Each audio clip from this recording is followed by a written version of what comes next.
Welcome back to Everybody Loves Raymond.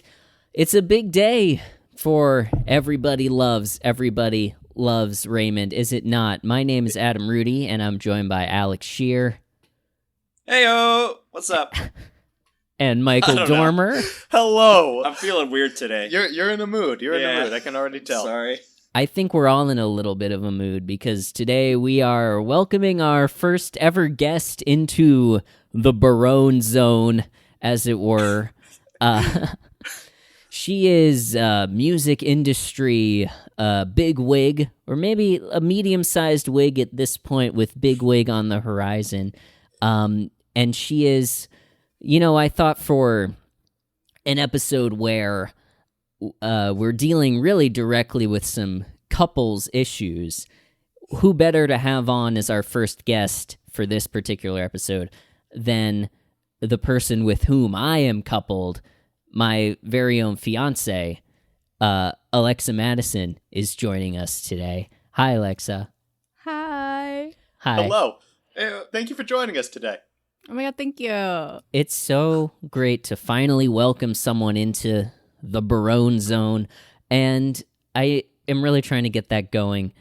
So if we could all say that a couple more times, I think it'll be a good hashtag for the show. When the show goes viral, hashtag Barone Zone. Hashtag Barone Zone. I wanted to start things off by... we can trademark that, and we will. Yeah. The guys down at the patent office are going to get really familiar with us. Oh, yeah. Because we're coming down. We very much jealously guard all of our intellectual property.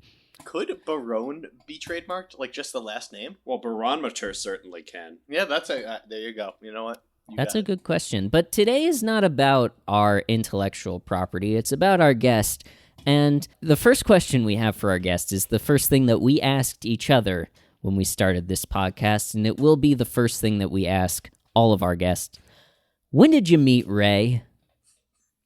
When did I meet Ray? When did Ray reveal himself to you? Yeah. Okay, so Ray revealed himself in a very beautiful fashion. So I was born in late September. So around my birthday every year would be the dawn of a new season of Everybody Loves Raymond. And my parents were very into this show because to them it displays a realistic interpretation of the married relationship. Interesting. All right. Interesting. All right. Don't listen to the other episodes. Yeah. So I just remember around my birthday every year, my parents would be like, "Ooh, Raymond's on." And I'd be like, "Okay, well, I'm not watching." So, killing it. That's kind of similar to Mike's experience, is that it was always around. It was a real family favorite. Yeah, well, I actually remember... It's interesting. I always watched it because I always thought, like, oh, this is what funny is. Did you ever... You said that you, like, did not watch it with them? Is that right? Well, there's a couple, like, I definitely remember specific things about certain episodes that I did, like, stick along to watch the episode, and there were a few times where I caught it on syndication, just, like, when nothing else was on. Mm-hmm. But, like, I remember specifically my parents sitting down every week to catch an episode. It was appointment television for them? It really was. It was like, hey, shit's going on, but call off work. We gotta see what Raymond's doing, you know? It's a Friday night, and we're here for it. Hey, Can't boss, I'm plans. taking a Ray day. You understand. Oh, my God. Well, that's, so Alex watched it all as a young man in college on Netflix, and then I watched it in syndication, but it sounds like you guys both had it be very fundamental parts of your family, not maybe fundamental, but important parts of your family routine. And do you guys remember, since both of you sort of, it sounds like watched it in real time, do you remember, like, the show ending? That's something I'm curious about. Do you remember, like, when the finale happened? I think you both would have been around, 9 in 2006? if it was around, I was not aware of it. Like, I mean, don't get me wrong. Like, I watched it on a fairly regular basis with my family, but like, I was not keeping tabs on new episodes coming out and things like that. I was interested in the Disney Channel. I didn't give a crap about anything going on. Is this CBS? NBC? This is CBS. CBS. This is CBS. CBS. So I wasn't aware of that. Were you, Alexa? I just want to make a quick correction that the last airing date was May 16th, 2005. I did my research before showing up, so it was not Holy 2006. shit. Damn. Holy shit, we've been shown Well, up already. This is going to go great. Let's See you do next Judge week. Deborah. But I don't specifically remember the ending, but I do kind of remember whatever bumper it was for prior to the final season. What Wait, what do you mean by that? What do you mean by like when Commercial. Oh. coming up next, a new NCIS, and then Yeah. was it the serious guy or like the fun guy? Who I've- does the bumpers? I honestly couldn't tell you 100%, but I feel like it was like he was kind of funny at first, and then he was serious because Right. this was the last season. Say goodbye to the Barones.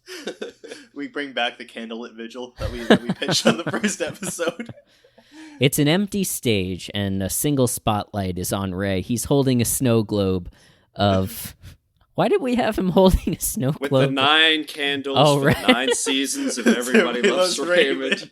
No, it was for the Everest. Oh, right. disaster. Yeah, that was it. Yeah. Alexa, don't you love inside jokes that you aren't aware of? Actually, I have listened to all the episodes of the podcast Against her will. Against my will, but also because I've flown on a lot of planes recently and needed something to download. But I enjoyed it, and you guys are fun, and I'm so excited to be here.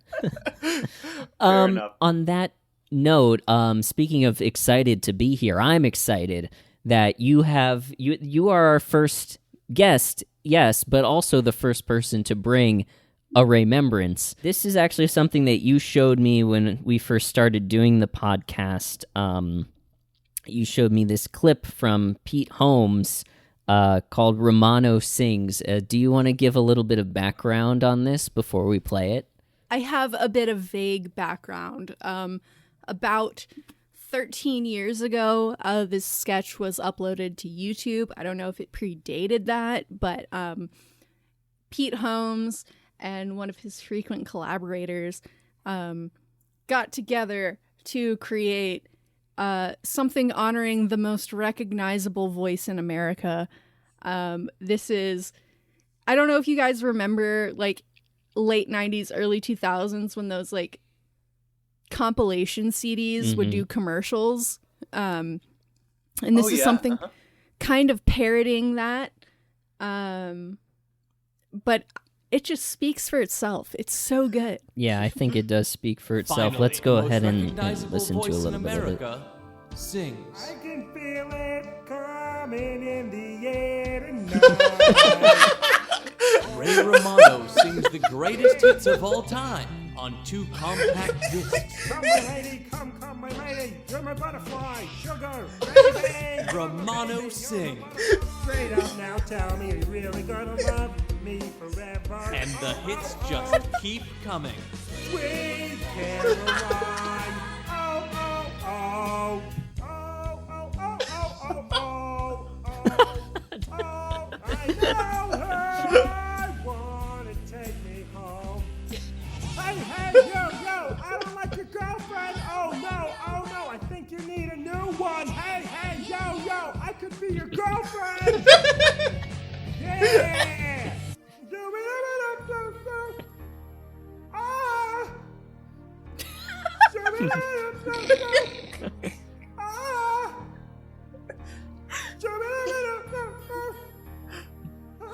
Only $19.95 plus shipping and handling.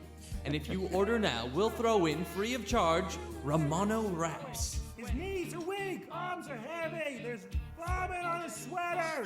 It's spaghetti.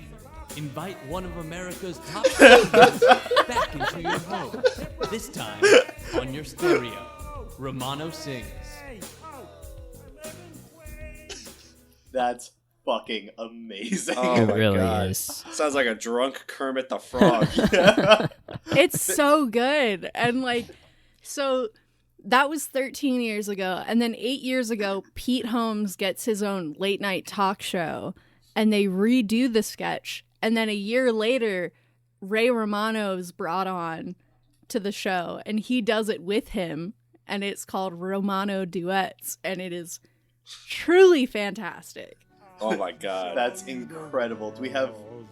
Finally, the most recognizable voice in America sings the greatest duets of all time with the most recognizable voice in America. A whole new world. Don't you dare close your eyes. A new fantastic point of view. Ray Romano and Ray Romano present Romano Duets. You say potato, and I say potato. You say tomato, I say tomato. Potato, potato, tomato, tomato. Let's call the whole thing off. Well, I don't know if all Which that one's fruit which? Yeah, which one do I shoot? babe. And the duets just keep coming. Islands in the stream, that is what we are. No one in between. How can we be wrong? There's no one enough to keep me from getting to you, babe. Yeah, you were a little off. It was good though. Thanks. Romance. And your eyes. It's the yeah. They tell me how much you care. Oh, yeah. You. Romano. If you're lost, you can look and you will find me. Yeah. Time after time. If you fall, I will catch It's really you. funny throughout this that you can just hear like actual Ray Romano being like, Yeah. hey, this is my whole career. And if you order now, we'll include free of charge Romano quartets. Lollipop, lollipop, ooh, lollipop, lollipop, lollipop, ooh, lollipop, lollipop. Order today. Wow, that does sound bad. There it is. Yeah, there it is. Brought it back. Oh my God, that was phenomenal. Thank you so much for bringing that, That was Alexa. beautiful. That's what Raymembrances is all about. I know it hasn't been clear up until this point, but this is what we mean. I wasn't really feeling Raymembrances until just now. Yeah. Yes. Now I'm into it. Oh, that was fantastic. Ray yeah. Romano really does have like such, like that's one of those voices that you just are. That's a staple of impressionists. It's an iconic voice. Yeah. I will say his actual Ray Romano singing voice is not bad. No, it's not. Didn't sound goofy. It's almost No. like, has he been in? He's never been in anything where he sings, right? That's a good question. I guess we'll go to IMDb and then go to soundtrack, and then if he has any performer credits, he's probably sang a couple things on this show. Probably. But I I don't know if I he's ever been guess. in a musical. no, my thinking is maybe he did the voice of something for Disney. That would be the only thing that I think would bring him to singing. But like, yeah, it's like His only performer soundtrack credit is Everybody Loves Raymond. okay. But I don't Which know. I guess is just his introduction monologue Yeah. thing. Well, Hi, you know, in the André. later seasons, he starts to sing it. And I live in Long Yeah, Island. exactly. We live across from my parents. That's right. Fantastic. Can I just briefly bring in another Raymembrance while I'm here? Yeah, you Hell told me yes. about this right before we started, and I asked you to not tell me anything more about it because it sounded amazing. Okay, so we all love Ray Romano, right? Of Sure. course. Yeah. Okay, granted. So somebody else who I really love and look up to is comedian and actor Kevin James. Oh no. Oh, yes. Big ups. Did you know that in 2006, straight to DVD, there was a film starring both Ray Romano and Kevin James called Grilled. Grilled. Can I guess what it's about? Is it about like two guys who they are just regular guys who grill, but then they become like lawyers or something, and then they have to grill people on the stand? Or is that completely wrong and not even a funny premise? Wait, I want to guess. Everyone guess. My guess is it's a precursor to Top Chef, where it's like it's a comedy, but like they go on like a Grill Master TV show to like prove. I do think it has to do with dads because it's Ray Romano and Kevin James, so it's like it's like a dad grill off kind of thing. That's my thing, and I hope it stars Gordon Ramsay. I hope this is what started his career. I worry that is too good a premise for whatever this is. My guess is that this is like you both said, two dads who live either across the street or next door to each other, both like to grill, and they get really competitive about it. And the entire movie is them trying to one up each other with their grilling. Right. Like kind of like that bit from Christmas with the Cranks, but a whole movie. Yeah. You like Christmas with the Cranks, Mike? I haven't seen it in probably a decade, but I think I remember that being a part of it. Of them you might be the only person I've ever heard reference Christmas with the I mean, it's no Waking Ned Divine, let's be honest. You know what? But it's still a pretty damn good So Christmas what movie. is grilled actually? Well, first of all, which one of us is right? None of you. Such a twist. So I'm going to read you what the synopsis is.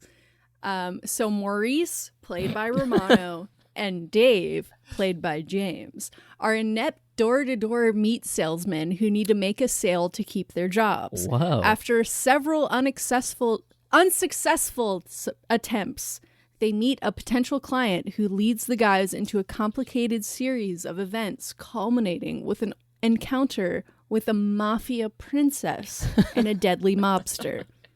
Wow. Wait, that's a much better concept than I actually thought it was going to be. I want to meet a mafia princess. And by better, I mean like I could see this movie falling flat on its face, getting like 10% on Rotten Tomatoes, but damn, what a move to get there. What did it get on Rotten Tomatoes? So I don't know about Rotten Tomatoes, but I know on IMDb, I think it has like a 5 out of 10. That's not horrible. Also, this film originally was set for theatrical release, and then test screenings were like, hey, this movie sucks so bad. And it only saw 46,000 in the box office. Oof. Wow. So it was pushed to a direct-to-DVD release. Wow. What was the budget? How much money did they lose on this? Well, the meat alone, oh my god. I don't know. They don't usually have that on regular. I'll check Pro, because you know I've got IMDb Pro. I know you are one of those people. Yeah. So this is, I'm imagining it's a comedy, right? No, serious drama. Well, that's kind of the thing, right? It's like, if you're going with the mafia, there's a good chance they do like a grisly murder scene too. It's listed as a dark comedy film. Oh my god. Oh, I just looked up the poster. I have some... Oh my god. They have 12 hours to make a sale, or they're cooked.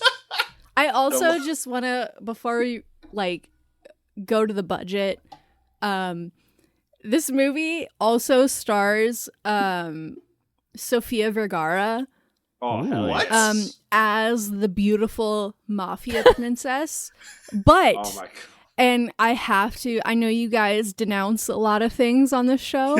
I have to denounce this.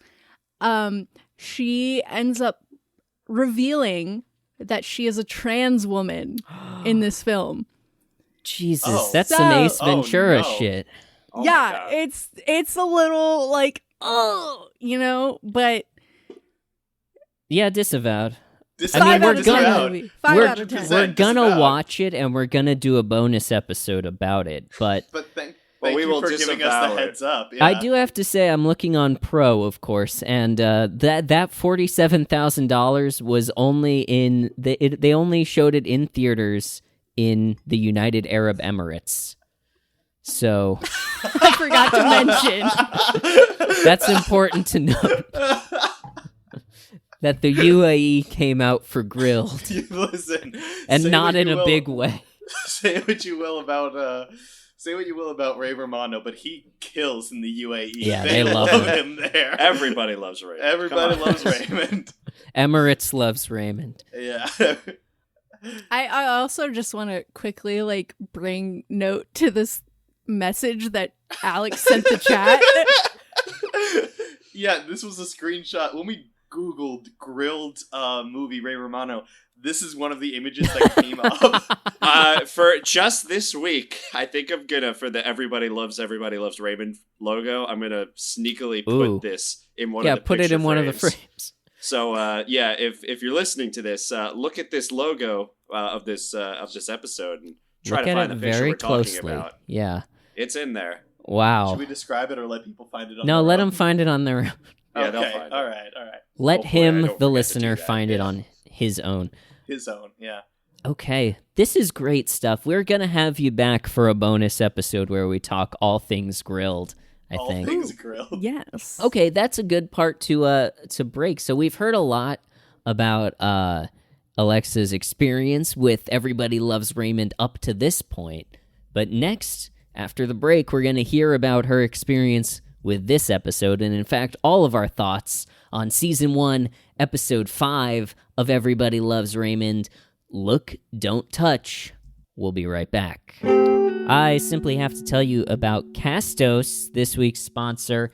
It is the all-in-one platform to grow and monetize your podcast. If you're thinking of starting a podcast, and listening to this podcast, I hope, is inspiring young people all around the world to do so, we use Castos at Post Fun to host all of our podcasts, including this one that you're listening to right now.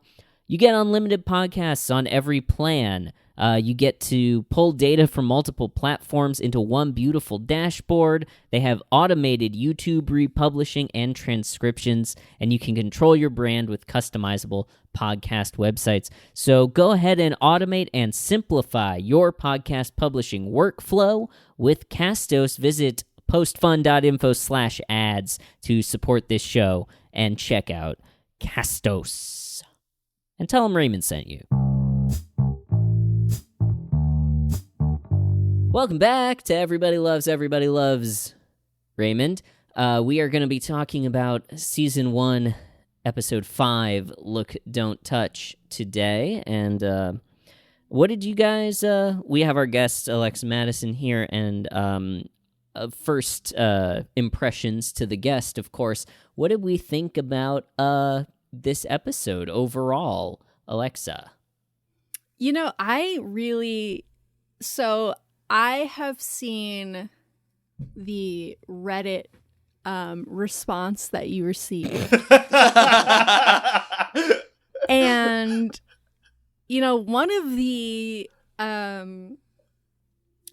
complaints that this person had This was... is the feedback that we angrily alluded to in the previous episode, where we were asked not to swear and then immediately instituted something called the cum counter.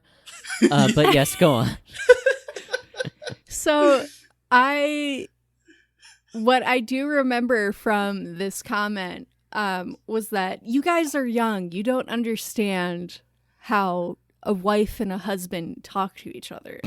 Yes, that was one of the many things that he mentioned, yes. And Or she, yeah. I'm ignoring all the other parts, but Fair. fuck that guy. Yeah. So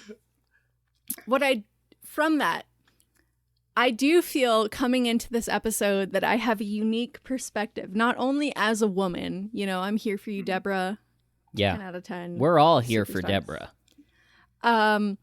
But also being in a long-term relationship with one of the hosts of this podcast and living together in close proximity for so long. Mm-hmm. It's me. It's you. Plot Very twist. true. I know everyone thought it was Mike, but it wasn't.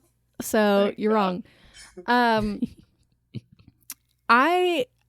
In this episode, I gotta give it to Deborah, because I really stuck with her. And you know what? at the same time, I'm not going to shit on Ray because I would defend him in this circumstance. Yeah, I think this is our first episode where we're seeing some shades of gray in what the conflict is, where it's not black and white, Ray is wrong and Deborah is right. Adam, I think you mean Sure. Shades of Ray. Fuck. Oh. You're right. You missed. Yeah, there Nailed we go. it. There we go. That can be Oh my your God. segment, Alex. Shades of of Ray. Ray. 50 Shades of Ray. All right. So, I'm sorry, Alexa. Was that all you had to say about your general thoughts of the show? I had more. Okay, go. Go. No, I just like without getting into, the full details. I just overlooking this episode, I just really have to say that I really resonate with both Ray and Deborah. I think they both had a lot of valid points in this episode. I'll get more into it as we get into the specifics. But I really feel like this episode brings a classic conflict of the lovers to light. Yes, a classic conflict of the lovers. I would definitely put that into this category. Alex, what is your impression of the All right. episode overall? But I have some things to say about this episode. But before that, I actually do want to ask you two specifically, Adam and Alexa, and I guess Mike, because why not? Okay. How does that feel, Mike? Pretty damn bad. I'm sorry, Mike. Yeah. I love you like a brother, but my question is, in a relationship, the idea that even if you're with someone romantically and you're with them for a long time, the idea of finding other people attractive being stigmatized and a negative. What are your thoughts on that? I think Go on.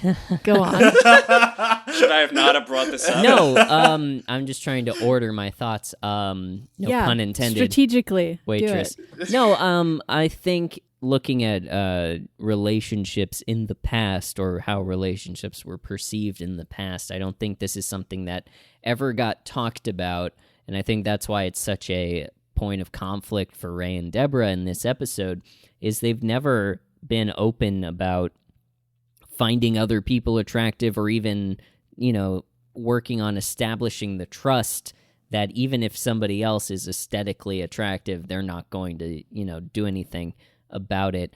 I think, this is not really something that I am insecure about with, as far as Alexa is concerned. Like, Alexa very openly thirsts for Colin Firth in our household. Oh, 100%. And, it doesn't bother me. And it's just not really something that is an issue because I have trust in our relationship. And in the event that she does meet Colin Firth, I don't think it would necessarily go anywhere. And if it did, You're wrong. You're wrong. not because of you, because of him. I think he would be too kind a man to break up. I could persuade him, I think. But even still, I'm sure we've all seen the movie Hall Pass. I think, Colin Firth is her Hall Pass as far as I'm concerned. So would Colin Firth be my only hall pass? No, Do I you'd only probably get one? get a couple, both sides of the field.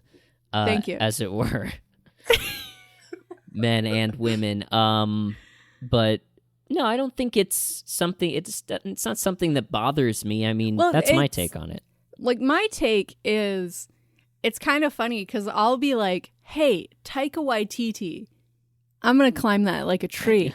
But never once have you ever pointed out an actress, per se, that you're like, yeah, banging. You I know? think it's almost different for I don't want to say this as a blanket statement, but definitely for me, it's different. I don't. I think it's just my sort of general approach to like sexuality and stuff as being something that's intimate and less projective. I never like grew up was like one of the like Bernie in this episode being like, "Ooh, would you look at the ass on her?" Like I was never like openly sexualizing people in that way.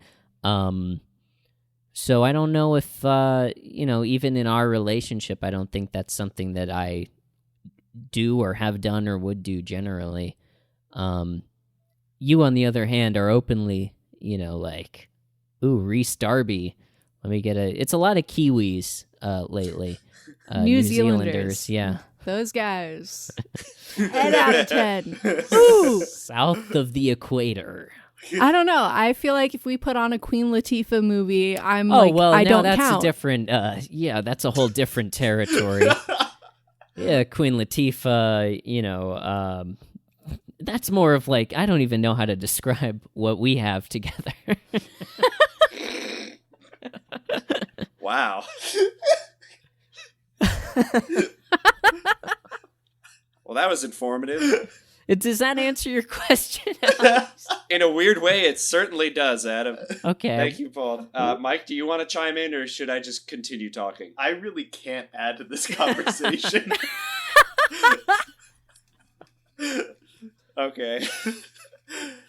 Well, I mean, I have not been in a long-term relationship for a very, very long time. So, like, I can talk in theory, but I can't throw the emotions in there. Right. So that's kind of what this episode is about, is dealing with the emotions when the attractive person comes in. Mm-hmm. And while I think Alexa is right, it's hard to shit on Ray entirely, we can shit on Bernie. I think Bernie Oh my God. sucks. Oh my Yeah. God. I have notes about this. Yeah. Bernie is a mess in this episode. He is the worst. He should have gotten Leo. My- That's all I'm saying. should have gotten Leo. Should have gotten snapped. My thesis statement for this episode is the entire thing is just Ray getting taken for a ride and has very little agency over the entire events of this episode. Actually, that's not a bad point. Yeah. He literally he's almost like an object. Like he just like he gets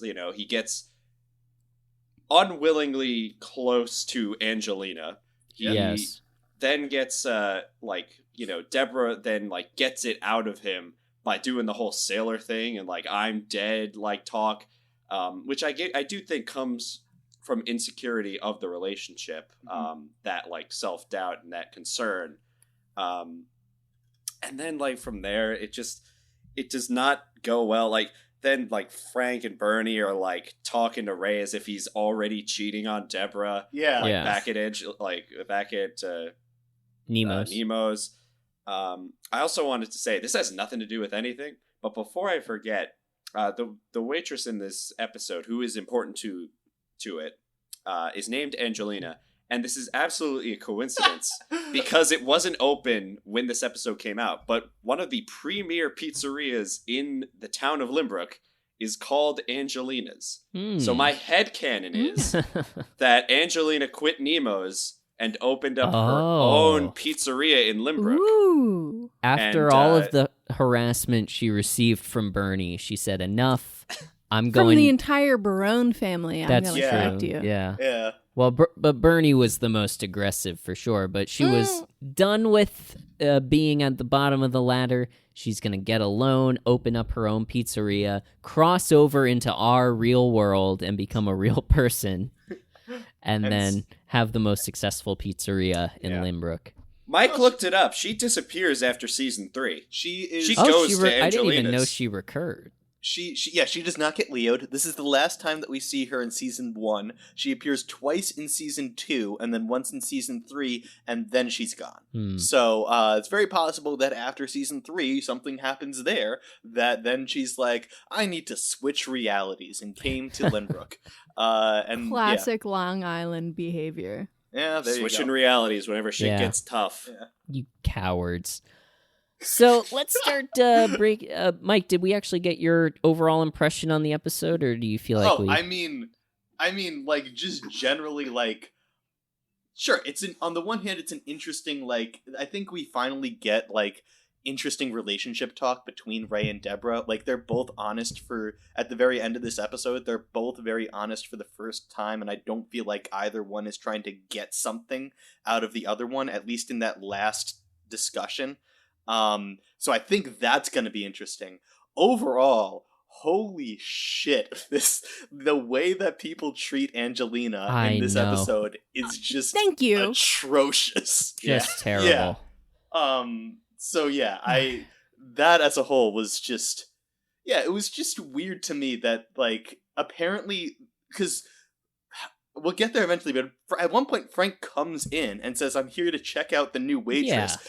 He says "holy crap" to her face. Yeah, is this like in some publication that there's a new hot waitress at Nemo's that everyone needs to... the rumor word spreads fast. Yeah. The implication is that it was spread around the Barone family because of Ray's inaction, I guess, or like people were talking about Ray and Angelina. Yeah.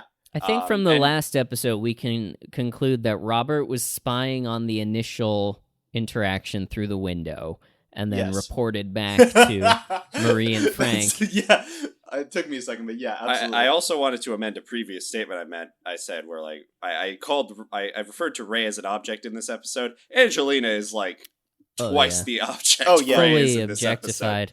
That I completely forgot to mention. Yeah. So let's start breaking down the scenes here, and we'll go through all of the horrible things that people do in this episode. Spoiler alert for the barometer, it's not looking great for anybody. No, it is not.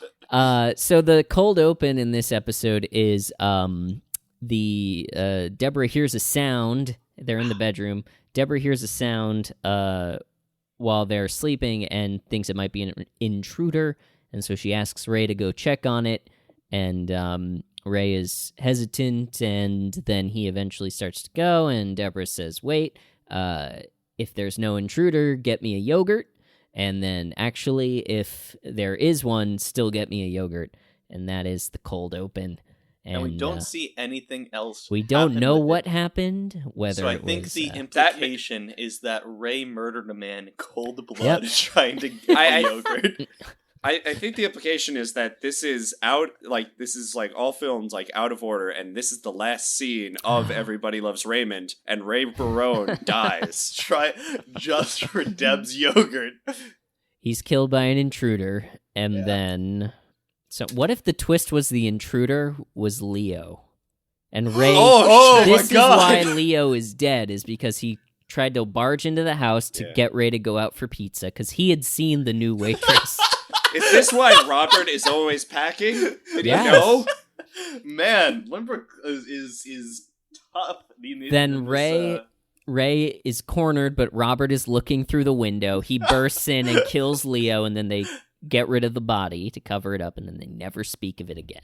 And they pitched it to CBS, and they were like, "What the fuck?" They're like, Everybody Loves Raymond. That can be in the continuity, you just can't shoot it. And so it got cut out of this episode, and they came up with this whole plot about the waitress. A real tragedy. It was gonna be Ray Romano's oh shoot, what's the Uncut Gems? It was gonna be Ray Romano's Uncut Gems. He was gonna get the Emmy for it. Yeah. So we never see the resolution of that cold open, but the next thing that we do see is no playset opening. We see the conveyor belt opening. Hey, that's right, the classic conveyor belt. I hated it. You hated it? Yeah, I don't like it. Well, I like the playset better. I think you're wrong on that. I think it's definitely a more cohesive and sort of stylized way to open the show that I appreciate. And in the first, this is when we finally get Ray leaning into the camera and saying it's not about the kids. Right. Which is honestly a very good heads up for the episode that's about to fucking follow. Oh, yeah. One of the hornier episodes, at least just from the presence of Bernie alone. I mean... Yeah, I fucking hate Bernie. Thank you. Oh my god. Just, like... Yeah, just I can't imagine a hornier episode than this, and I'm going to say that and immediately eat my words. Oh, you're going gonna be wrong. Mike, it's going to get so much hornier than this, my friend. Do you think that there's an episode where Ray goes to a strip club? Because that's the only way. That is not the only way, first of all. You have a horrible imagination. All right, fair enough. There are plenty of other... If you don't know by now that Ray can be horny in all sorts of ways, then you have another thing coming. Well, don't get me wrong. It's just like, it's not just Ray that's horny here. It's just, it feels like every man in this show just has a raging boner for the entire fucking episode. Can I just step in and say that the amount of fucking testosterone racing through this episode is absurd. It really is. Everyone is so horny all of the time. And, like, I've listened to your previous episodes, and you're like, oh, Ray is so horny. But, like, oh, my God, I think it's a genetic thing that everyone in his family is, like, intensely horny all the time. Everybody is anyone in getting Lynbrook. laid? Yeah. Well, we know, spoiler alert for the previous episode, we know that Ray at least got a hand job, so come count one. Count. But, I still like Barone Bones, but we'll take the cum count. Yeah. That's fine. But I think I don't even know what the fuck is going on with these men. They are, I mean, and this is what I want to talk about is, so the next scene is Bernie and Ray go to Nemo's, and Ray, segment.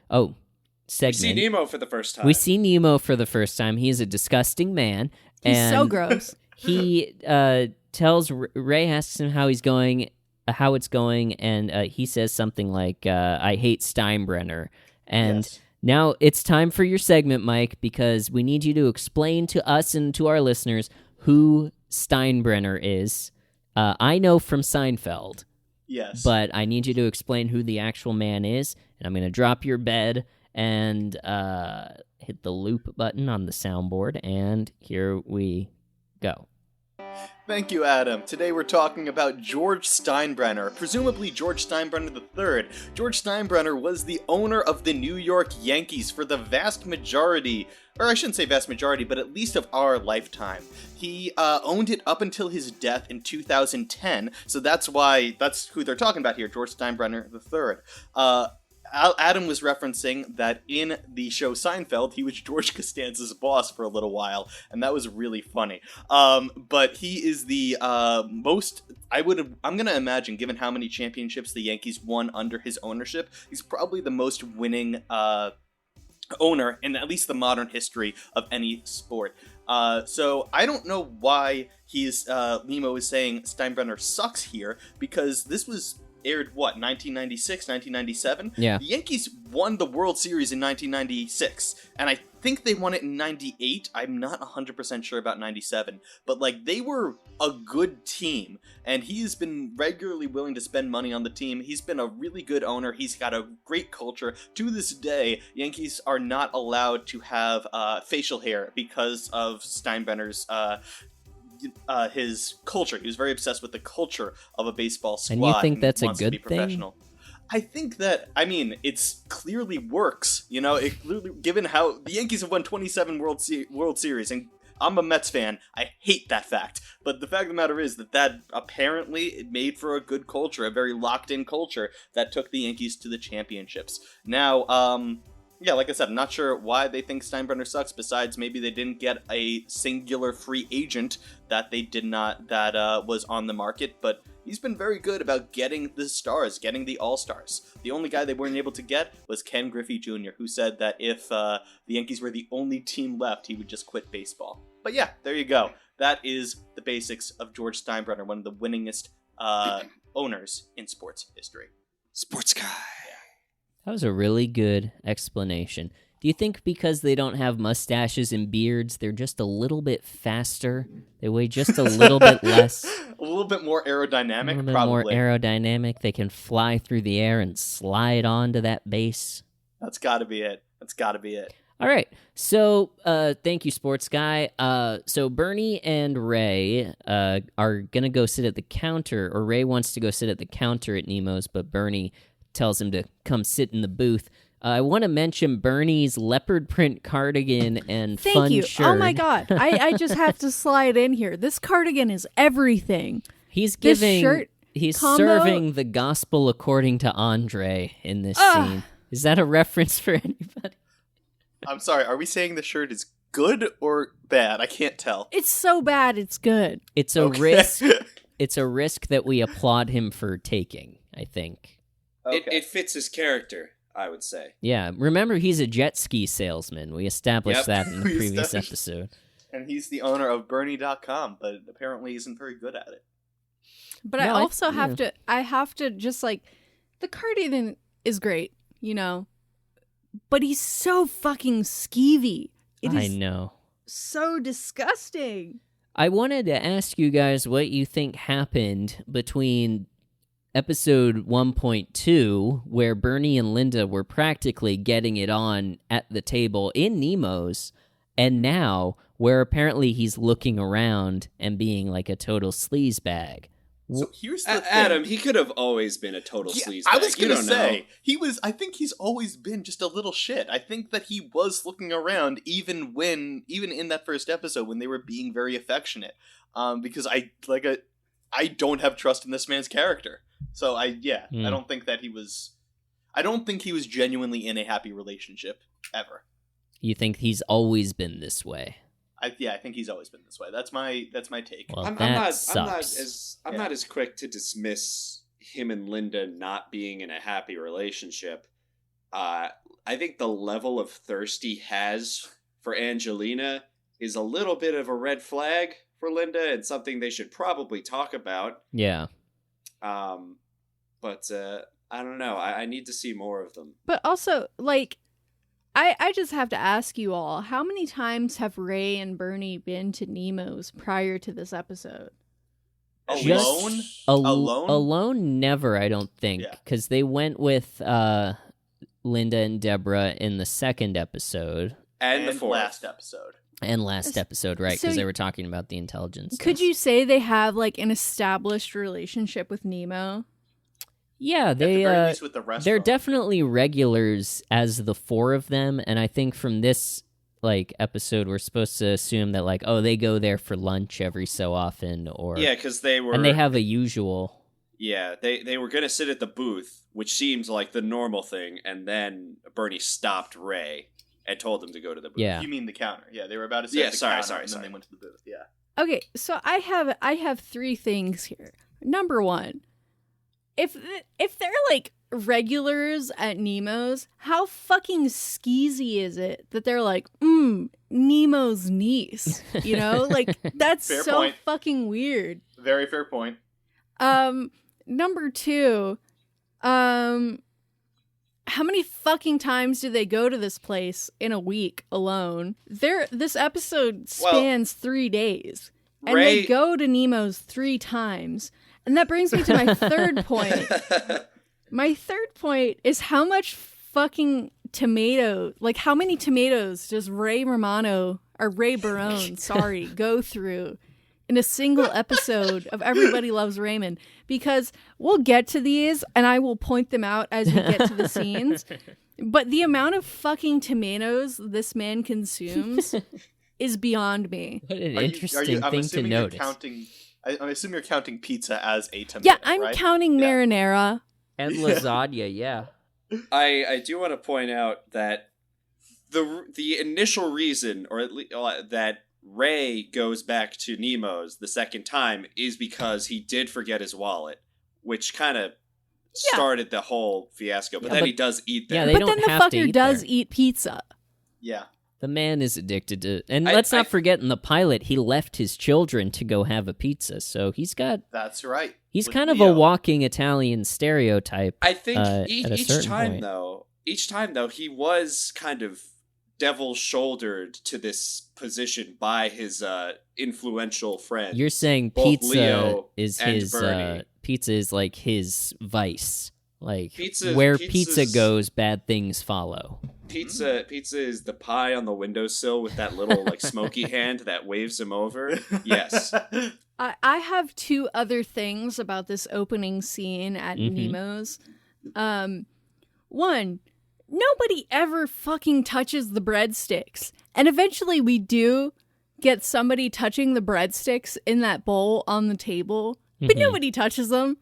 And I'm like, what kind of Italian place is this if they're not going to eat the breadsticks?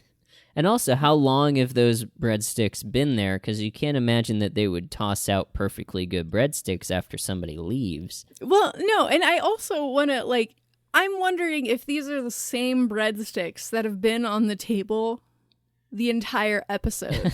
Each scene, they go back to the same booths and it's the because same they breadsticks. look like they're in the same position. I definitely think from a production standpoint, nobody would have thought to rearrange the breadsticks to show the passage of time. I do think it's interesting. I mean, it's in line with what we learn about Nemo through this episode. He serves someone a unusually smelling lasagna that he's probably not shifting up the breadsticks, customer to customer.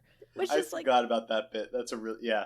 I also want to touch on, and this is it's one of two things I have about this scene. I hate open booths like this in TV shows, like how it's a booth and both sides are open for somebody to slide in. Yeah. Right. Interesting. That just completely just kills the idea of a booth. You're right. The booth is like, it should be against a wall, That is an excellent point. This is very strange. It's not a I don't booth, like it's this just restaurant. two booth chairs up next to the same table. Yeah, I mean, it's clearly there so that the camera can get through, right? But, like, that's a weird... Yeah, it's a weird thing. Yeah, but, like, there should be, like, an implied wall, but there isn't. There isn't, because later on in the episode, spoiler alert, the children are in high chairs on the opposite side of the booth. Shit! Yeah. That's totally right! Yeah. So this restaurant just has this open booth like this, and it's weird. It's bad feng shui. Terrible 100%. feng Very bad shui. feng shui, yeah. Nemo, bad feng I shui. have one final thing about this scene, is Angelina's honkers. I get it. I get it. That's it? That's the end of that point. That's it. Like, Ray, I understand the position you're in. Same thing. Same here. 10 out of 10. Big. I'm gonna back up Alexa's last point there. I mean, how can you not? Yeah, but yes. So, thank you for that. I think those are all very useful Very insights. salient points. But yeah, I mean, we've been dancing around it, but basically what happens is they walk in, Bernie ushers him over to the booth and says, basically, just sit here. Does he even say there's a hot waitress, or does he just say... No, he just says, just watch. Oh, God. Yeah. What a sucks. fucking gross man is Bernie. Yeah. I mean, not the caliber of person that you would expect a jet ski salesman to be. He's just incredibly Or skeevy. exactly. Yeah. And the way that he, like, sets up the Parmesan thing is just so, like, ugh.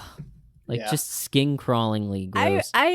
I'm gonna appreciate you all being like, ew, what a bad guy. But also, if I were in that situation, I probably would be like, hey, you know what? I'd like some Parmesan. And just kind of be like, ooh.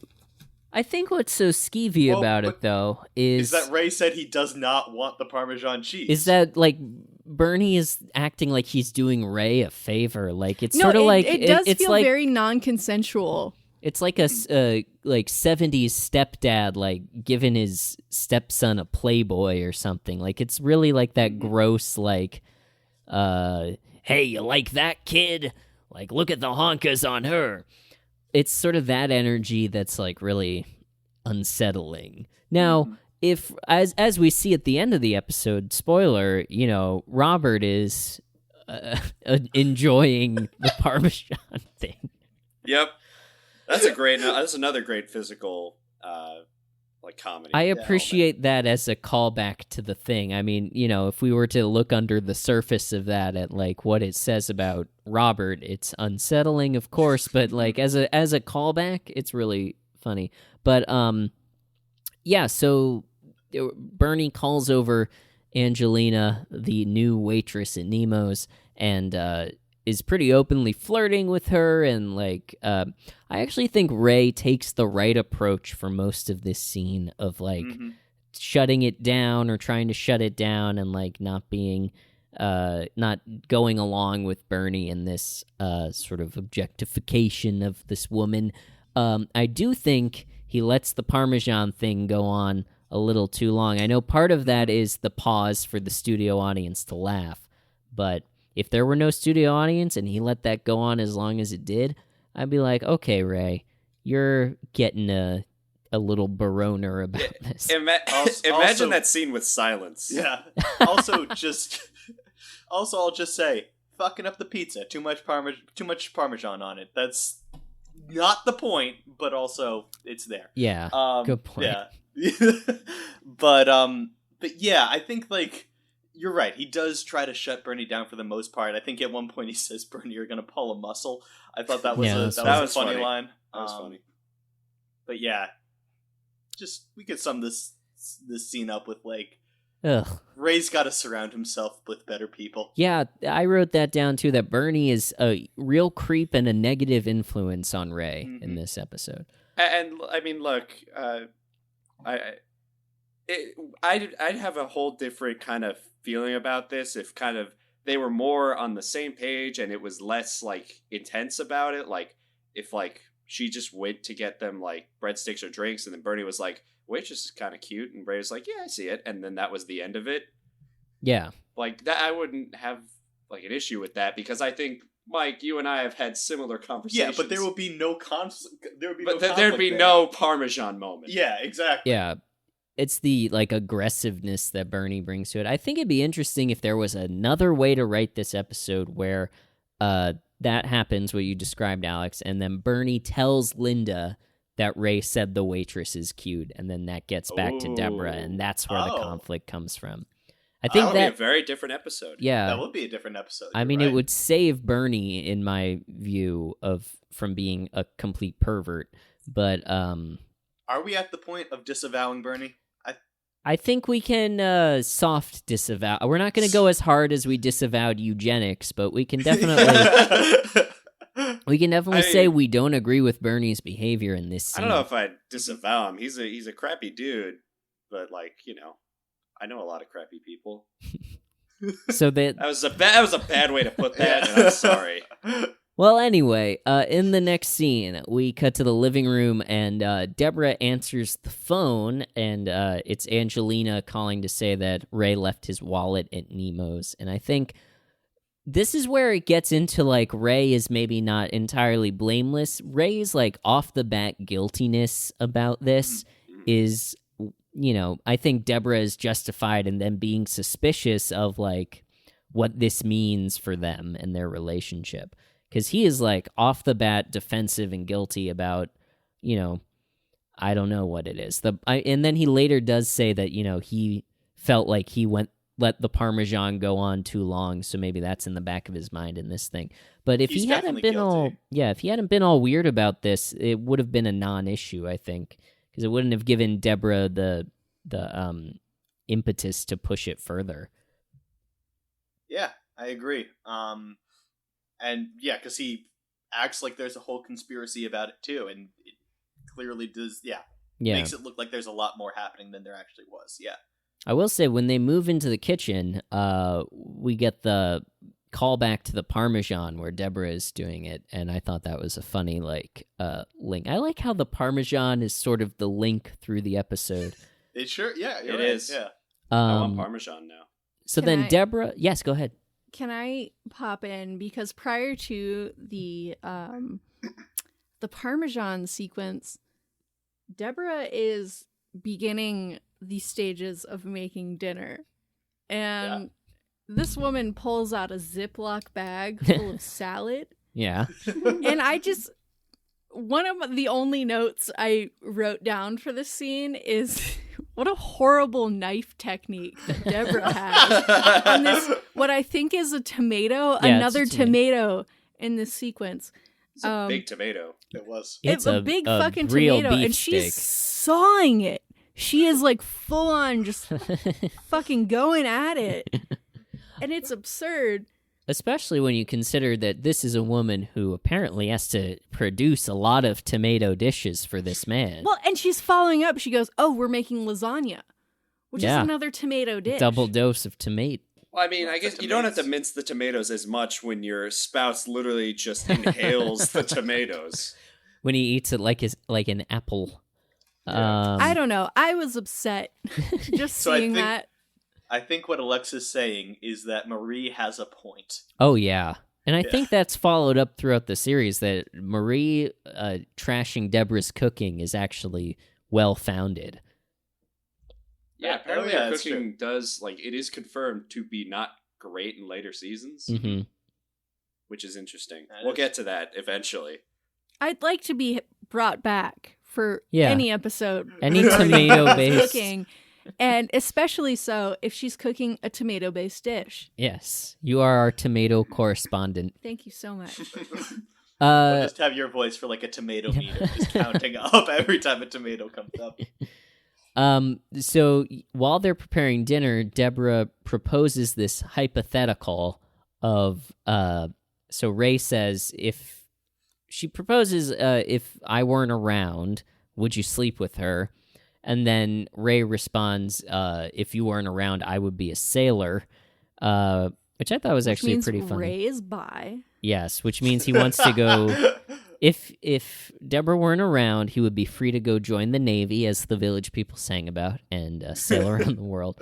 But she keeps pushing it, and what if you came into Queens to get supplies, and you were ashore, and you hadn't been with a woman in 7 months, and Ray eventually capitulates and says, yeah, in this very specific scenario, I would, and that upsets Deborah, and she slams some salad dressing on the table and leaves. I think Deborah is pushing this further than it would be if it were not important. Like, if it was just teasing, she wouldn't push it so hard, I don't think. I think it is, indicating some underlying trust issues.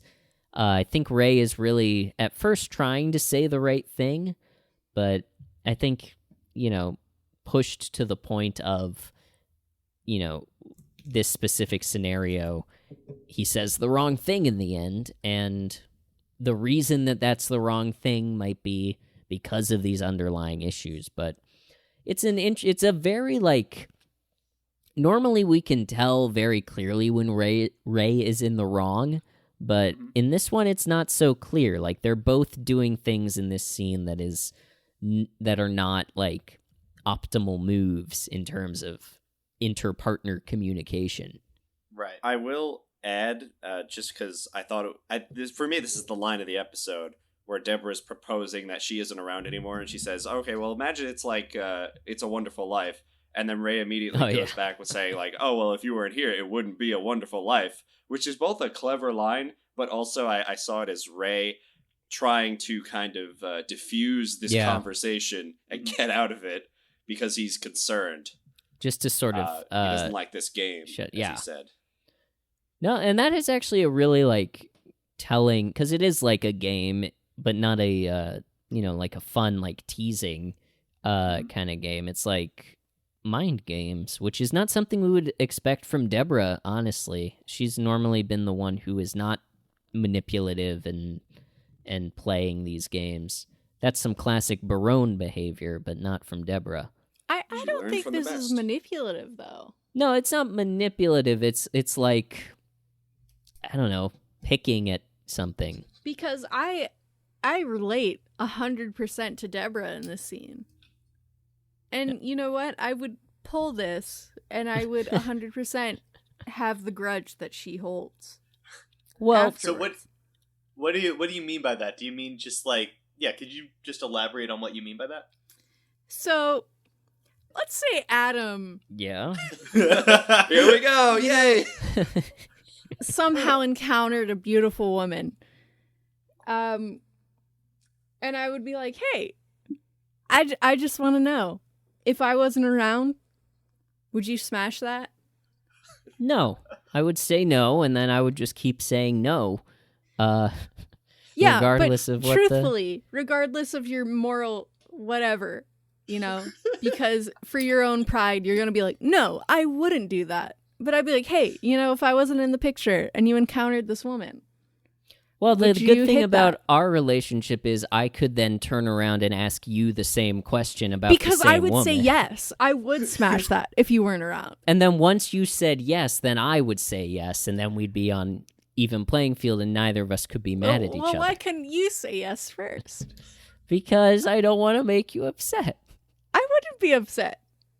Well, You know what? No, I would be upset. I'm contradicting myself because I would hold the grudge that Deborah holds in this episode. But if you were to say yes, I would be That's- like, all right, I'm not talking to you for 2 Yeah. days.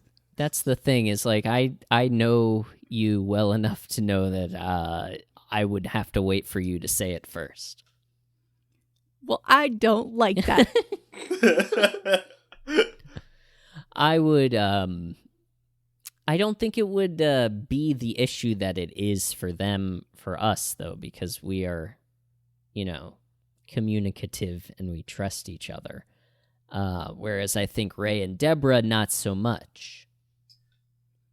Does Deborah's trust issues with Ray start because he acts so weird when Angelina calls on the phone? Yeah. And by the way, that's why I think it wouldn't be an issue for us more than anything. It's like I would not be defensive the same way that Ray is in this scene. I would be like, no, I wouldn't really. Whereas Ray would be like, what waitress? I don't know any waitresses. I didn't go to Nemo's. Like all of these obvious lies. I think that's sort of the difference between Ray and somebody who's relatively more well-adjusted like myself. Ray's just not really able. Ray seems very uncomfortable with his horny nature, more so than, which gets him into trouble here. He's Yeah. a conflicted soul. A horn dog, but desperate to not be one.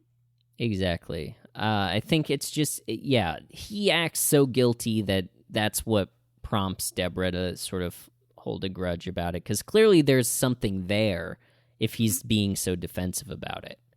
Right. Yeah. I also want to say before we move on from this scene, Yes. the toddlers are in the playpen in the living room, and Deborah just leaves the scene. And I'm not sure if Ray where would does get she up go? and handle the children. That's a good point. She storms out after slamming the salad dressing on the table. This is like the second time Deborah has just left the twins relatively unattended. The first one was at a funeral, and now she's just leaving them. Yeah. Well, it was implied at the funeral that it was. I think we determined that Frank or Robert was taking care of them at the funeral. Yeah, we But- deduced that, but For it wasn't this obvious. For this one, Ray's just going to chase after Deborah while yelling to the camera, "It's not about the kids," Yeah, and leaving them there. for Because sure. the scene starts out, she's handling the kids, Ray walks in, and then they do their whole little kerfuffle in the kitchen, and then she storms out, and Ray's just in the kitchen. And I know damn well he's not going to tend to those children. No, he's definitely Absolutely not. He's going to go get a pizza at Nemo's. Because he does go back to Nemo's with Bernie in the next scene. I think we can assume this is another day, though. They do confirm that it's the next day. Okay. Can So we can and assume Ray- the children have died of SIDS in the intervening day. I was going to say because of the fire, because Ray doesn't know how to cook. Oh, yeah. lasagna. Oh, yeah, good point. Forgot about Yeah. the lasagna. And something else that just came to mind, when Ray does go back to Nemo's to get his wallet, but why would he bring Bernie if he wasn't planning on staying? Wait, that's a really good point. Why the hell would he not? Why the hell did he bring? I guess Bernie? he subconsciously Yeah, did want to stay. He wanted to stay. And he wanted a reason to stay, and his reason was Bernie would make him if he brought him. I think if my memory serves me right, he said he wanted Bernie as a witness. Oh. I don't know what that means. Maybe but that's his excuse. Bad witness, first of all. Yeah, you don't want Yeah, Bernie very as a bad choice. yeah. I also want to touch on that, shortly after in the scene when they sit down in this bullshit booth, they start to harp on the memory of this girl Carla D'Amico because Oh, yeah. the waitress smells like Carla D'Amico, and Ray's like, what a- oh, she's like the Syrup caddy. caddy at the House of Pancakes. And then Bernie says, oh, we should go there later. I just want to pinpoint this as a moment where Bernie is showing signs of like binge eating disorder. Bernie goes, I don't know how many times a day both of them eat together, or how many times a day Bernie by himself is eating together. And he's going to restaurants, spending money all along the way. This man, clearly is trying to fill some hole that was previously, I think from episode 2, we can assume like that hole was being filled by fucking Linda. He's definitely got a midlife crisis because he He's also got does something sell going on. jet skis. Yeah. And I also want to point out he's wearing the same cardigan. He's wearing the same cardigan and a different shirt. So I don't know if... I didn't think that cardigans were something that you wore on a more than one day basis. I thought cardigans were something that you wore and then washed. He could own multiple of the exact That's same true. He cardigan. might have I'm loved... not putting it past Bernie. Or maybe he thinks it looks good and he wants to impress Angelina, and so he wears that exclusively at Nemo's. Oh, interesting. That's his Nemo's cardigan. That's his Nemo's cardigan. So as time goes on, those leopard spots will get mixed in with pizza stains and yeah. Oh yeah, That'll- leopard spots probably also do hide the pizza stains pretty well. Maybe I also- maybe it used to be a solid gray cardigan and then he kept getting grease stains on it. Yes. I would like to point out also in this scene that they do not touch the fucking breadsticks. Presumably same breadsticks from yesterday. In the same Strike two. position. Breadstick tracker. So you're going to be our tomato correspondent and our breadstick correspondent. Does anyone ever mess with the breadsticks? Yes, they do. Allie This episode? does. And I'll get for to that. sure. Yeah, Allie does. Oh. Is this when Frank shows up? Yeah, this Frank is when shows Frank up and he talks about the Thunderbolt. Yeah, what the Yes. fuck is... And, like, he just sort of alludes to that, and that is the thing in the last episode that I was like, something else that would make a young Frank and Marie spin-off be interesting. Is like, he implies that he's been through a similar issue before. So, repurpose the plot of this episode, but do it with young Marie, and it would be... We could, like, explore... We've talked about this being a more dramatic, like, spin-off, where we're looking at young Marie growing up in the 40s and 50s. Sort of like a Miss Maisel, but not as, like, bantery. And, like, her experience as a woman whose husband is leering at other women in, presumably, Nemo's. Because Nemo looks old as shit. Nemo does look old as shit. That could be. They get the same actor. He somehow looks older 50 years Yeah, ago. there you go. They better call Saul. They're really making Nemo a character in this scene, too, because this is where he has the lasagna that he lasagna makes moment. Ray smell. So I don't remember if Nemo plays a larger role moving forward or if they just were trying him out this episode, but that'll be interesting to see. He's around. If I remember correctly, he's also somehow related to Stefania when eventually she becomes a major character. Or they sell the Italian restaurant and the new guy is related to Stefania. But someone know. behind that pizza counter I guess hates Nemo. Robert's guts. I guess Nemo's just related to like all these beautiful Italian women. Yeah, that's it. I don't know. We need to meet Mrs. Nemo, I think, to make that make a little more sense. Yeah. Because I don't know how the gene pool really works there. Any of you seen Parks and Rec? It could be a Jerry Gergitz situation. Could be Yeah. a Jerry situation. Yeah. So, Frank shows up to quote, see the new waitress, which, we have already talked about. How did he know about this and what the fuck? Why is he being such a creep? But as we've said previously, if we were to unpack Frank, it would take all of our time. Yeah. So then, he flirts with her. He asks for Parmesan, of course. And then after smash cut. Smash cut to Marie and Deborah in the kitchen. Deborah's in the kitchen cleaning up some arts and crafts. Alex, you want to say anything about did you get a glimpse of any of the art in this scene? Is this Shades of Ray? This is Shades of I don't Ray. think this is Shades of Ray. I did like that Deborah kind of mentioned that the kids were off watching Barney, giving a logical reason as to why the kids aren't around. Right. She was cleaning. The only thing I did notice on the table that was like arts and crafts related was like a box of markers. Yeah. which I can't really talk about. They looked Crayola, which is the premier marker brand for younger people. When you get older, you usually go like Blick paint markers, which I cannot afford. So I still use Crayola. That is all I had to say about that. And that's Shades of Ray. Shades of... I don't think that was Shades of Ray. I don't want to set up for disappointment. I want to wait until we see something actually art-related that I can talk about. So that was a pilot for Shades of Ray that the network has asked us to retool before bringing to series. Before release. So, yeah, Marie comes in and she asks Deborah where the kids are, and she says they're watching Barney, and that prompts Marie to give her a little bit of judgment about putting the kids in front of the TV, some classic Marie lines, and then she mentions that Deborah looks tired. I think I will say this seems to be the most intrusive that Marie has been up to this point. Well, don't forget in the pilot, she just walked in and criticized the smell of their refrigerator and then left. Well, in this scene, she barges into the kitchen and she's like, Deborah, you look tired. And then she pulls out her trusty pocket hemorrhoid cream. That is stings a little bit.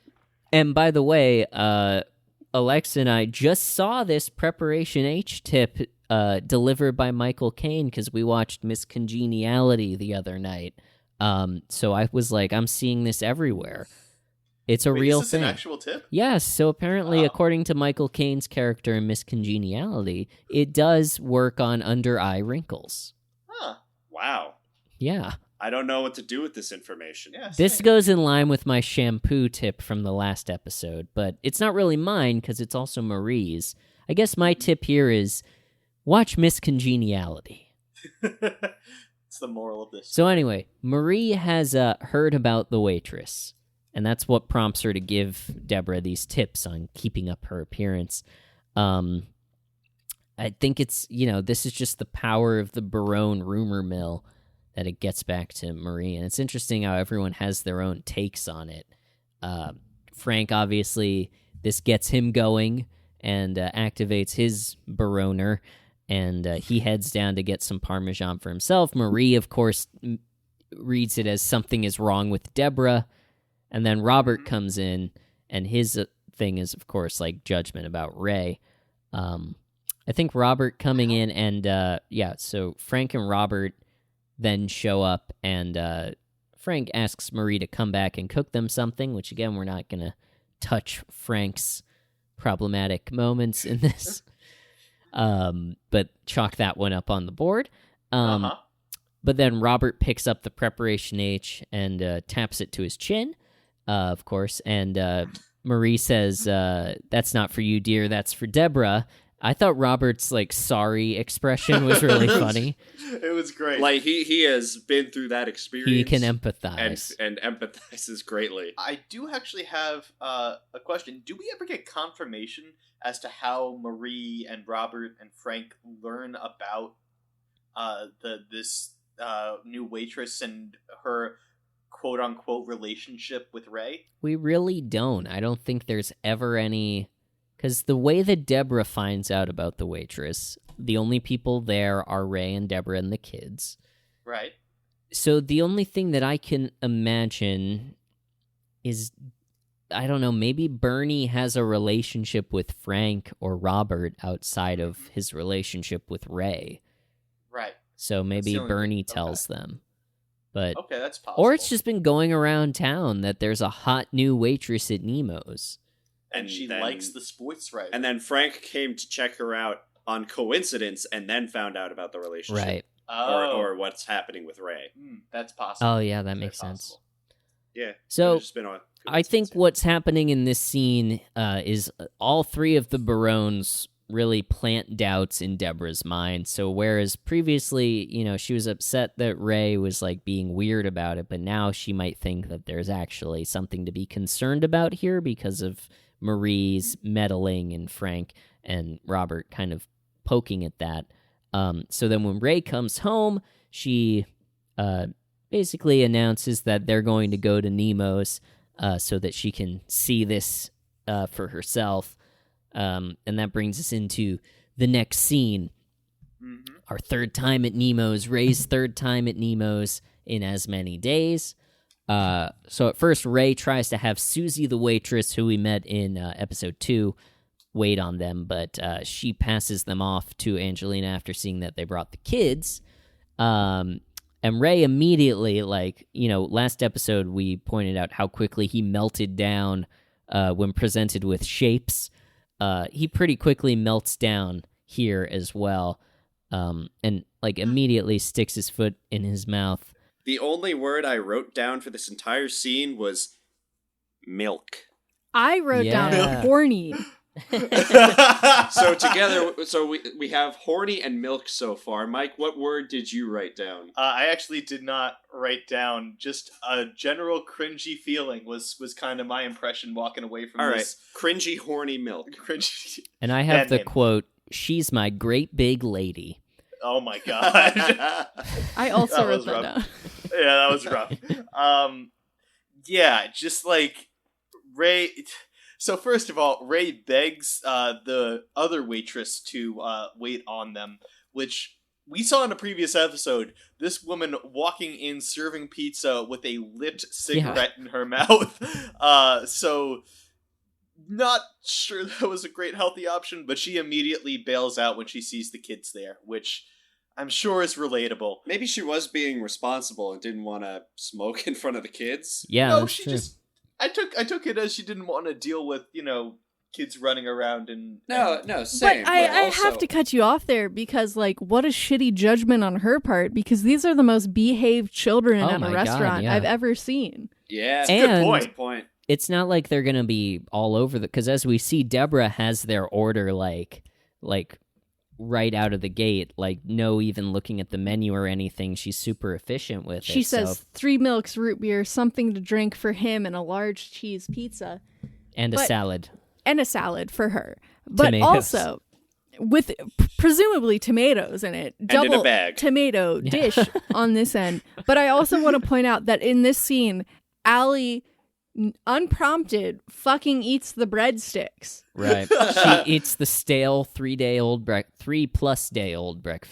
What a Breakfast. Do you think that was a scripted part, like the director? Oh, told her absolutely to? not. They put Yeah. this bread out on the table as a prop, and this child is like, bread, and eats the bread. And they're like, Yeah. oh, God, just keep it in. Don't say anything. I bet Only it was to later probably realize like it was plastic. Yeah. So the waitress, after this order is made, and I want to reiterate, large cheese pizza, 3 milks, a root beer for 3 Deborah, milks. something to drink for Ray, and a salad for her. They arrived so fucking fast. I know the Yeah. quick turnaround. The quick turnaround in this restaurant, amazing, 10 out of 10. But I also want to point out that this waitress is she just picked up drinks that were pre-poured. They just had 3 milks just prepared in these to-go Ready cups. to go. That's Nemo's go-to break drink. So Yeah. Which is 3 milks. so fucking strange to me. And then also she was like, I'm just going to also presumably give Ray a root beer, which I thought she would bring some sort of alcohol. No, I thought, didn't she bring him a water? No, she thought there was a brought, there water were in it. 2 brown sodas and Oh. 3 cups of milk on the tray. I made notes about this. Okay. Huh.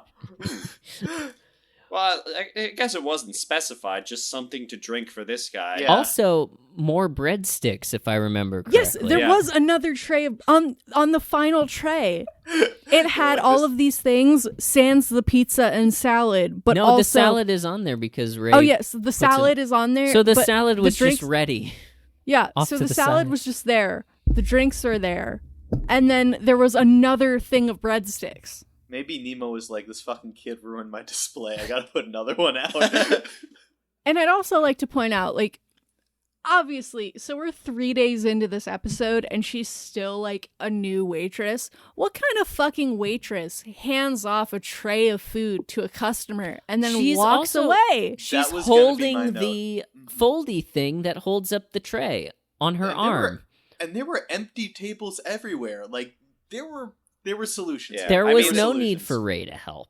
She did. I mean, they did make an effort to say she was new. So this is a legitimate mistake on her part. Yeah.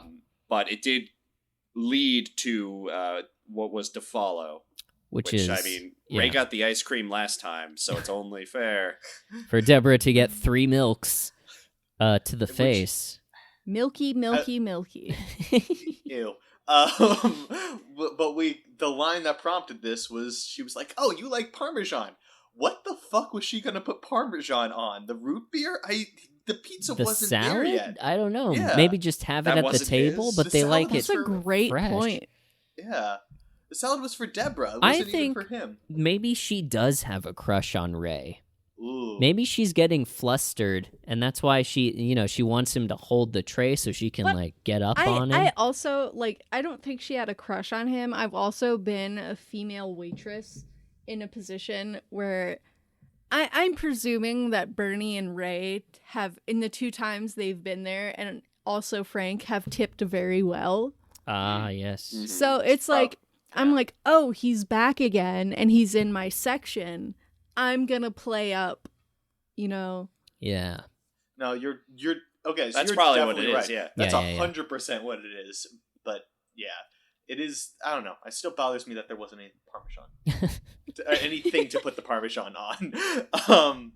But yeah, no, that's there's no doubt that's 100% what's happening, and everybody around is making a huge deal about exactly that. Mm-hmm. So yeah, she goes to get more Parmesan, so Ray spills the tray on Deborah, and everything pretty much but the breadsticks and the salad, which he then puts in front of her, which I thought was actually kind of a funny choice, that he would then serve her the salad. But then we cut to the next scene in the bedroom, and Ray does. So Yeah. Deborah's obviously, she comes back from the bathroom after presumably having done the hemorrhoid trick, because she says, "Oh, that does really sting," and she's upset with Deborah. She's upset with Ray and their relationship, and I think the Barones made her pretty insecure about it, and she asks, "Do you wish that I looked like her?"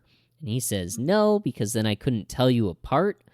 I'm not sure what that even really means. In this scene, did anyone else think that, because Deborah walks out in this robe, Yeah. and did anyone else think after she was like, "Do you wish I looked like her," that she was gonna open the robe and it would be like Ooh. some suggestive lingerie? Was anyone That did else not cross my disappointed, or mind. was that just me? No, that didn't cross my mind at all. I think it would have been I quite wish a twist. I wish I thought of that. Given what had happened before, it would have been surprising that her response to having milk spilled on her would be to, get more milk spilled on her. Oh, Ayo. no. Wow, no. Adam. All right, don't talk for a while. Okay. please.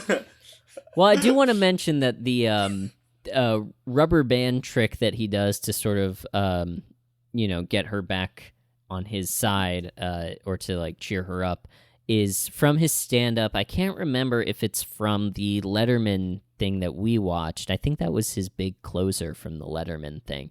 The bit is something like his impression of an atomic bomb dropping, which he kind of does here, because it makes the mushroom cloud with his hair. I was just surprised that they found a place to put that, because that is a very specific thing.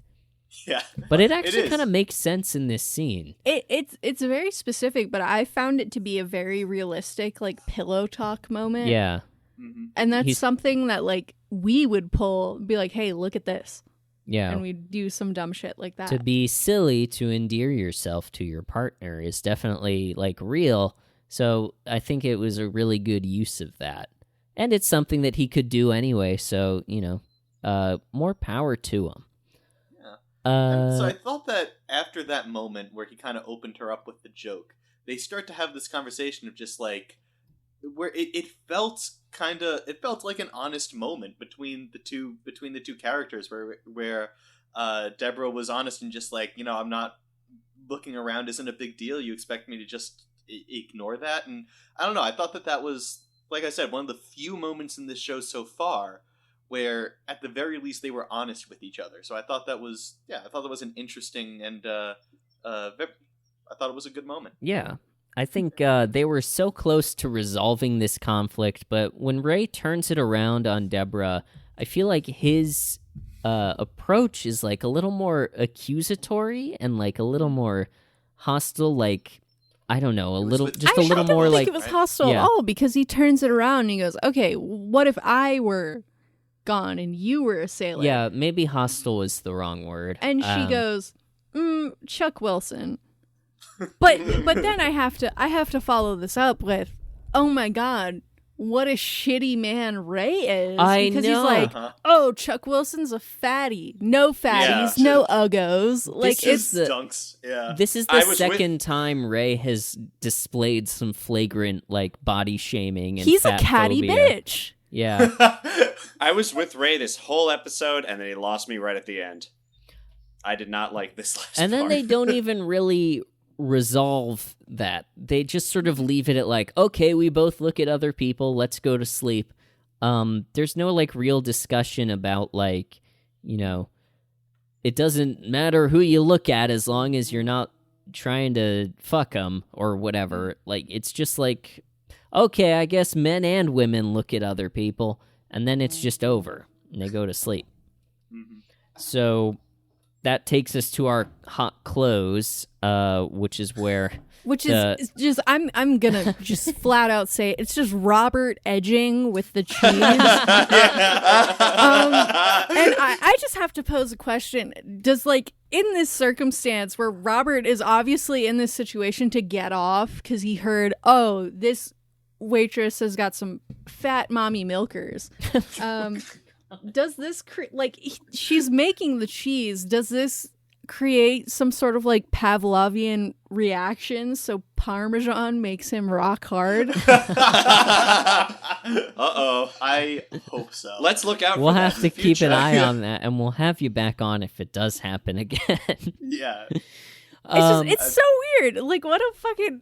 Why would you do that? And they're closing the restaurant. She Yeah. doesn't stop. Like, she's such a new waitress that she doesn't say anything to be like, hey, we're literally locking up the restaurant. You have to leave. No, I'm going to keep fucking cranking this Parmesan because you're a monster. Yeah. She's been presumably grating this cheese for hours at this moment.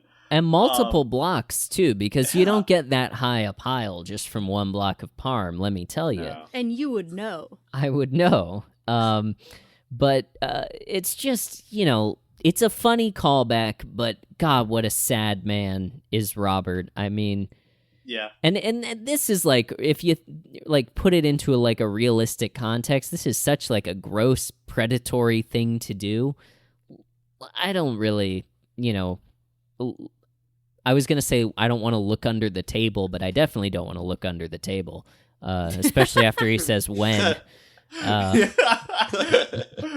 But yeah, it's just like, if we were tracking how Robert is from episode to episode, He went down this episode. this is like not a good look for him. This is a very, very bad. A low point. But that's But the that does end it. episode. Yeah. It All sort of right. ends with a whimper, I feel like. This is not like the strongest plotted episode that we've seen. It just sort of ends and there's no real resolution. There was no resolution. It was just like, hey, you know, everyone's horny sometimes. Mm-hmm. And it's been 22 minutes. So It's I been guess- Barometer. 22 minutes of rock hard dicks and piles of cheese, and there you go. and that's this isn't worthy Raymond. of a part 2. Let's keep it. Let's just keep it moving. And we're never going to mention this again.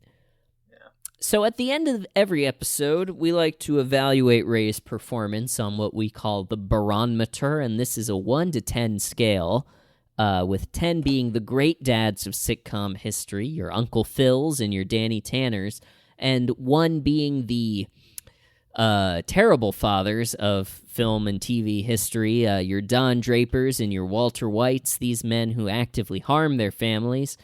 So where are we all coming in for Ray in this episode? I think for me, like I said, this is more of a gray area of who's really to blame here.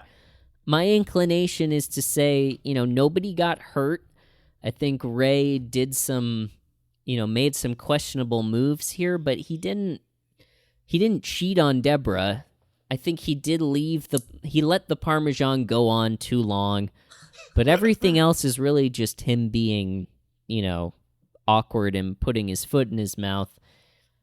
I don't think Ray actively did anything bad in this episode, so I'm going to maybe have him at a cautious 6 right now. Wait, how big is the scale? The scale 1 goes to to 10. 10. I always thought it was a 5. Wow. Well, we No, have no. had him at pretty low scores up to this point. Yeah, he hasn't exactly been Father of the Year at any moment during these past few episodes. So, yeah, he hasn't been doing too hot. Okay, this changes things. Do you have your reflections, Alexa? I do. I at the end of this episode, he's a good husband, I think. He really cares about what his wife thinks of him, and that kind of pushes him through I think all these episodes thus far. And I'm not going to shit on him for being a horny guy in the way that he is and being led into these like baity situations, that hypothetical situations that Deborah put him in. Yeah. So in that case, I am going to put him at a 7 because Okay. I feel like, he's a good guy. He's just, what was the problem this episode? Big titties? Like, oh no, what a bad guy. That is a Look, if good that's- point. If that's your biggest problem, you got a good life. Yeah. That the, is the it. biggest. Yeah. Oh, sorry, Adam. Go Well, ahead. it is a good point that nothing that happened in this episode really was his fault. So I think I'm actually going to, since you said that, I think I'm going to bump him up to a 7 too. Because I was blaming him a little bit, but really nothing was his fault in this episode. Yeah, he was just an idiot. Like, meaning how he responded to the things that came up, being super awkward and really suspicious. And when Angelina called, and making a very big deal when the family goes to Nemo's and stuff like that. But yeah, you're right. The bigger issue here definitely comes from Bernie, and definitely comes from the other people around him that are putting him in these situations. That being said, I'm only going to keep him at a 6. I don't think that he was... Because 7, in my mind, is like the green territory of like, you were actively good this episode. And I don't know if he... Yeah, it's not his fault, but I don't think he was particularly stellar in responding to the issue put on his plate. So I can't give him that, but... As you said, it's not like he was actively bad either, so I'm just going to give him a 6 and leave it at Since that. you said that, I'm going to change my score back to a 6. I'm very persuadable this time, because Yeah. there's a lot of gray areas. Alex, what did you think? This is interesting. I find it rare that I'm the low scorer, but I'm thinking lower than all of you, because here's my thought process. In the beginning of this episode, I kind of thought of Ray as kind of like, things happen to him, he struggles to respond. How he responds is not particularly great, not particularly bad. He feels like the true neutral of Ray's this episode. And he's not being a harmful person. He's not doing anything dangerous to his family. He is acting as a run-of-the-mill dad with social anxiety and struggling to enunciate the situation and explain himself. I'm comfortable leaving him at a 5. That's a very good point. Okay. All right, so 24 divided by 4 is 6. So it averages out It's a clean exactly to a 6. 6. That is a new high score for our man Ray. Hey, good for you, Ray. Good job, Raymond. You are coming in at a 6 on the barometer. That is, 10 is the high water mark, but you're getting there, buddy, and we're proud of you. Hopefully you don't do a major backslide next episode, but I have a feeling you will. If he averages to 8 or higher, like more than a couple of times, I'm going to be impressed. I will be too. I'll be very impressed. I have a feeling his all-time average is going to be in the lower half of the scale, but I don't want to jinx it, and I am keeping an open mind, for sure. So, that's all the business on the table. I think any parting thoughts on this episode or parting thoughts on any of the things we talked about? I'll open it up to our guest first. Anything you want to say before we wrap it up here? This show is a lot more horny than I remembered. That's what we're finding as well. He just every time it's just Ray's gotta fuck. I'm gonna agree. This is. I mentioned at the beginning there were episodes, during our first episode, there were episodes that when I was watching with my parents were like, we're gonna change the channel for this one. I'm gonna say this is probably one of those episodes. Yeah, I didn't know about this episode. Gonna say it's like Alexa said, this is a lot hornier than I remember. This is a lot, just a lot more bad vibes than I really expected it to be. That's a great, bad vibes really encapsulates what's going on here. Bernie especially. Yeah. Terrible Bernie sucks. vibes. I don't know how to feel about this episode. It was certainly interesting. I like that the waitress's name was Angelina because of the relation accidentally to the real Limbrook. And milk. Milk. Everybody loves milk. Everybody loves milk. So that, I guess, that wraps it up for this episode of Everybody Loves Raymond. Remember to rate and review this podcast on Apple or Spotify or wherever you listen, and check out our sponsors at postfund.info/ads. Send us a Raymembrance or a Judge Deborah to Raymond at postfund.info. Those are going to be clips like Alexa brought in today, or weird movies like Alexa brought in today. We are going to do a grilled episode in between seasons. I sure hope we are. Or a Judge Deborah, which is a hot take about the show that you want us to debate and adjudicate on. But other than that, I think there's only one last thing to say, and I will give our guest the opportunity to say the first half of our classic sign-off. That's it for another episode of Everybody Loves Raymond, and remember... Everybody loves Raymond. And we love you.